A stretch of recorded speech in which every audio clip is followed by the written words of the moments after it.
Hey, what's up? This is Magda from Crypto Masters. Hope you're having a great day so far.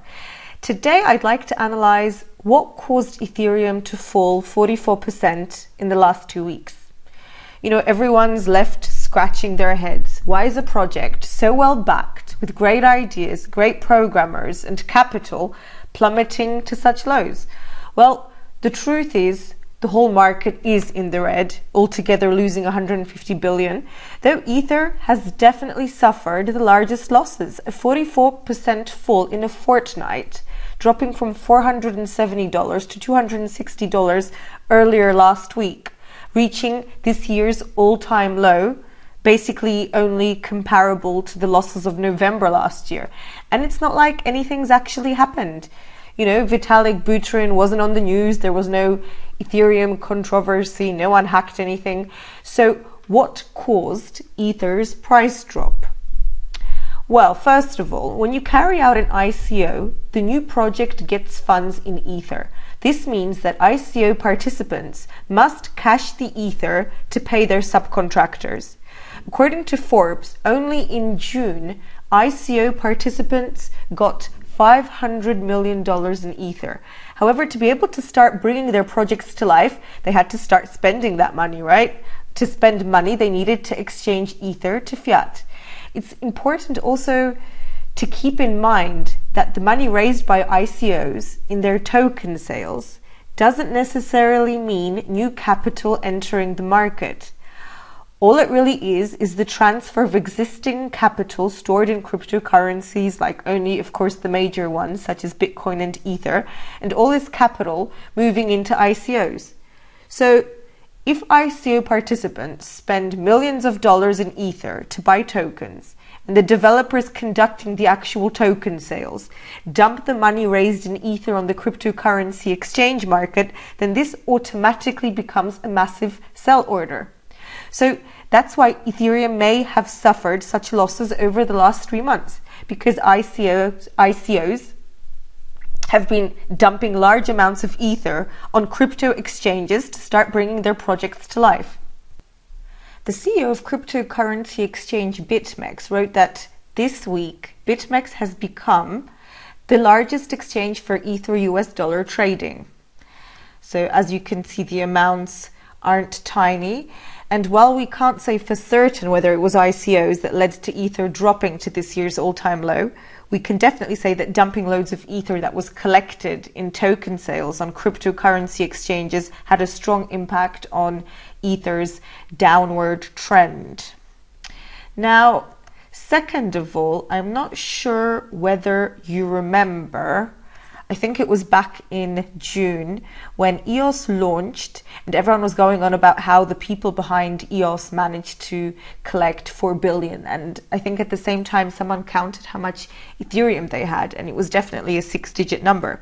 Anyway, analysts were worried about the effects that such an amount of Ether stored in EOS's wallets could have once it was transferred to the cryptocurrency exchange market.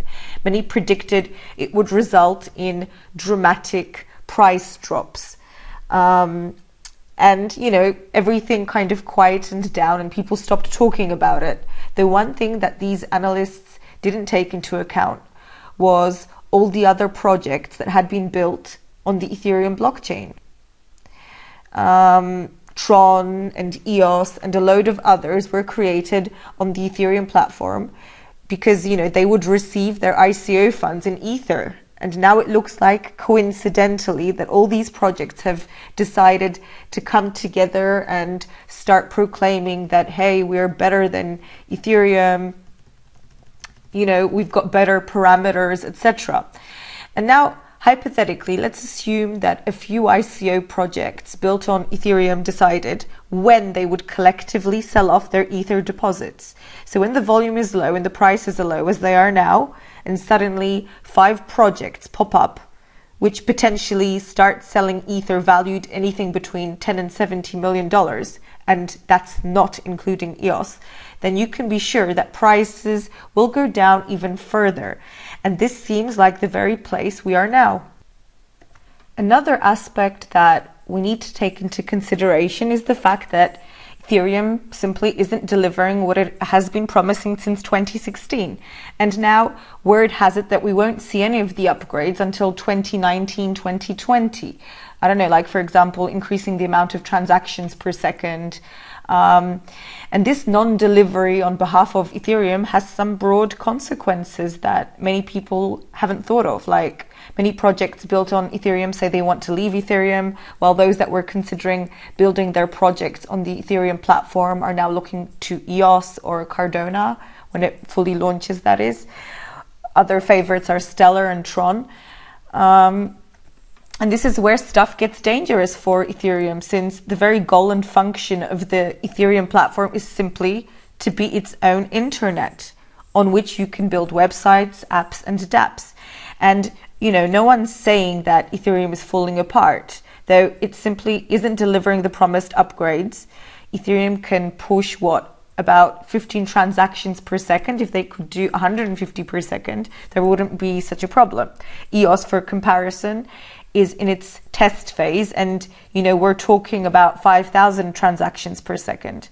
So the promised upgrades obviously are no piece of cake, that's for sure, and new functionalities are being tested as we speak, because you know, you can't just release things like this too fast, because I don't know, God forbid there was a problem with the code and people were about to crash the whole Ethereum network or destroy the blockchain on which it's built. That the problem of nothing new coming out of Ethereum's production line remains. Now, Vitalik Buterin is probably observing these downward trends, and I'm sure he realizes that Ethereum could lose its second position on CoinMarketCap. Well, I don't know. What do you guys think? Will Ethereum lose its second position? What's causing Ether to drop? Let me know your thoughts in the comments below, and don't forget to subscribe so you don't miss out on any new videos. Thanks a lot for your time, and see you in the next video.